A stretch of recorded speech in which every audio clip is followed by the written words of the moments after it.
Samuel Doe was born on May 6, 1951, in Tuzon, Gedeh County in Liberia. He hailed from the Krahn ethnic group, one of Liberia's indigenous tribes. He finished elementary school at the age of 16, then proceeded to junior high school. At the age of 18, he joined the Armed Forces of Liberia in hopes of getting a high school scholarship. While in the army, he was assigned several duties and quickly rose through the ranks. He finished high school by correspondence, and on October 11, 1979, he was promoted to the rank of Master Sergeant. A year later, on April 12, 1980, Monrovia, the capital of Liberia, witnessed a seismic shift in power. A young Master Sergeant of the Liberian Army, Samuel Doe, led a bloody coup that ended over a century of Americo-Liberian rule. The Americo-Liberian rule in Liberia stemmed from the country's founding by freed African American slaves in the early 19th century. These settlers, supported by the American Colonization Society, established Liberia in 1822. They declared independence in 1847, forming a republic modeled after the United States. The Americo-Liberians, who saw themselves as culturally and socially distinct, dominated the political and economic landscape, often marginalizing the indigenous African population. This elite rule persisted for over a century until it was disrupted by the 1980 coup led by Samuel Doe, marking the end of American-Liberian dominance. At just 28 years old, Samuel Doe overthrew President William Tolbert, executing him and several members of his administration. Hundreds of government workers fled the country, while others were arrested and imprisoned. He quickly suspended the constitution, dissolved the legislature, and established the People's Redemption Council as the ruling authority. Doe's rise to power was seen by many as a revolutionary shift, bringing an indigenous Krahn leader to the forefront for the first time in Liberian history. Doe's initial promise of reform and change brought hope to many Liberians. His government quickly gained international recognition, including from the United States. However, as Doe consolidated his power, his regime soon revealed its true nature. His government and coup leaders lacked experience and were ill-prepared to rule.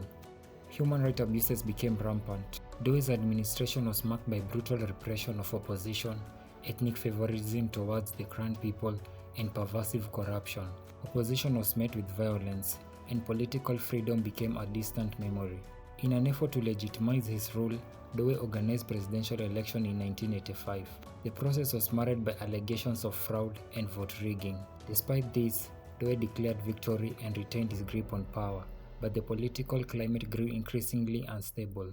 Doe faced internal opposition and external pressures, including a struggling economy, opposition from political rivals, and growing resentment from various ethnic groups. On 24 December 1989, Charles Taylor, a former government official turned rebel leader, launched an invasion from the neighboring Ivory Coast, igniting the First Liberian Civil War. Taylor had broken out of jail in the United States, where he was awaiting extradition to Liberia on charges of embezzlement. Taylor's National Patriotic Front of Liberia swiftly gained ground, capitalizing on widespread discontent with Doe's regime. The war quickly descended into chaos with multiple factions emerging. Doe's forces struggled to maintain control as the conflict spread, causing immense suffering for the civilian population. By mid-1990, Monrovia had become a battleground. Rebel factions, including Taylor's NPFL and Prince Johnson's Independent National Patriotic Front of Liberia, closed in on the capital. Doe's government was increasingly isolated and under siege. Despite desperate attempts to retain power, Doe's regime crumbled. His forces were overwhelmed and Monrovia was engulfed in violence. On 9 September 1990, Doe attended a meeting with the West African Peacekeeping Force, ECOMOG, seeking refuge and support. However, during the meeting, he was captured by Prince Johnson's forces. Doe was subjected to brutal torture by Johnson's men for 12 hours, an event recorded on videotape and widely circulated, showcasing the extreme violence of Liberia's civil war. On 10 September 1990, Samuel Doe was executed, marking a grisly end to his controversial rule. His body had its head shaved and was exhibited naked in the streets of Monrovia with cigarette burns. Samuel Doe's death left Liberia in turmoil. The civil war continued for years, causing untold suffering and devastation. It wasn't until the early 2000s that peace was slowly restored. Doe's legacy is a contentious one.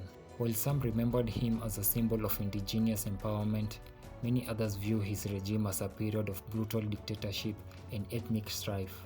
Liberia continues to grapple with the scars of its past, striving for a future of peace and reconciliation. Thank you for watching. If you found this video informative, please like, share and subscribe. Leave your thoughts in the comment section below.